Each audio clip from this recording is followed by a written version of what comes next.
La population constitue un élément capital pour transformer ces pays avec toute possibilité de devenir une puissance.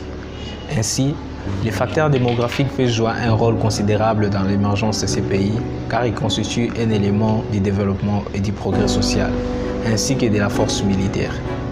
C'est pourquoi Eden Kodio nous apprend que l'Afrique doit s'attaquer à soutenir les taux de natalité susceptibles d'assurer le renouvellement de générations car la croissance démographique représente un investissement pour le futur. C'est dans la croissance que l'Afrique trouvera des vraies ressources naturelles suffisantes, indispensables à la maîtrise de son espace géographique. On peut noter qu'en rapport avec la croissance, la masse démographique peut devenir un facteur de développement lorsqu'elle se trouve en harmonie avec l'espace.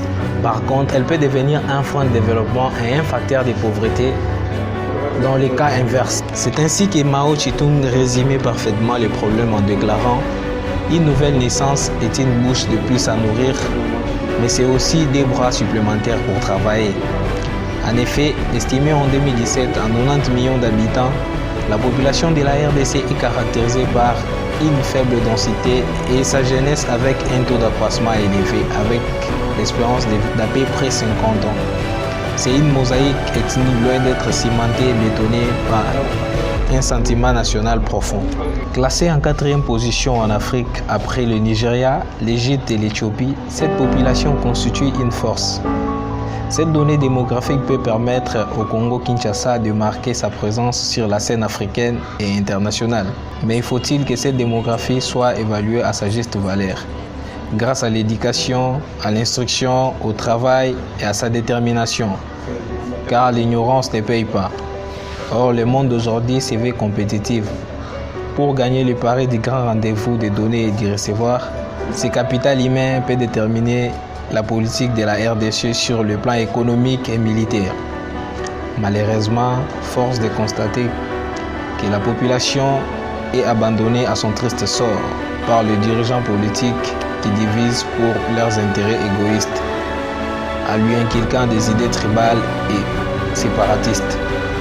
Ces prédateurs ont joué sur les différentes ethniques en amenant les Congolais à se battre entre eux pour qu'ils aient le temps de s'encavarer des richesses naturelles du pays. C'est pour cette raison que Paul soulignait dans ses écrits « Les colonisateurs prirent les opposés les uns et les autres selon le vieux principe de diviser pour mieux régner. Et cela a été vécu au Katanga entre le Balubaha du Kasaï et les Katangais. Au nord Kivu, au sud Kivu et au Congo central, l'Équateur, l'Ituri dans l'ancienne province orientale. Aujourd'hui contiennent à se faire sentir. L'éducation de cette population congolaise, doublée de la promotion à la richesse scientifique, offrirait à ces grands pays un développement. En effet, le Congo-Kinshasa aujourd'hui est placé parmi les pays fragiles et malades de l'Afrique, voire même du monde, à cause des problèmes d'hommes, qui jusque-là n'ont pas pris leur ferme engagement patriotique vis-à-vis de leur pays.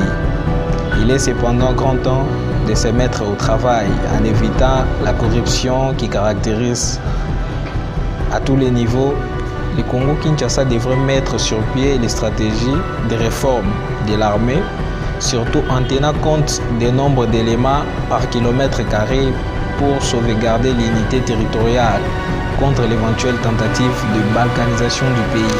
Compte tenu de toute l'instabilité des guerres qu'a traversé la RDC, un constat est que les effectifs militaires sont encore faibles à cause des enjeux accordés à cet immense et grand pays. De devenir une puissance africaine n'est pas du tout utopique, car avec cette population, les ressources que dispose la RDC, on peut y arriver seulement s'il y a la prise de conscience. Autre chose, pour que la RDC devienne une puissance, il faudrait que les dirigeants congolais luttent pour les changements de mentalité en abandonnant tous la vie de dépendance. Car aujourd'hui, à 61 ans d'accession de la RDC à la souveraineté nationale et internationale, la situation continue à dégrader à cause de la dépendance. Est-il toujours la réalité du mot prononcé par le Belge Van Bilsen, qui a dit qu'après l'indépendance est égal avant l'indépendance? Il est grand temps que le peuple congolais change sa mentalité en se remettant au travail. Souvenez-vous de la Chine sous Mao Tse-tung, dans ces années 1945, avec cette masse démographique, le Congo peut se développer.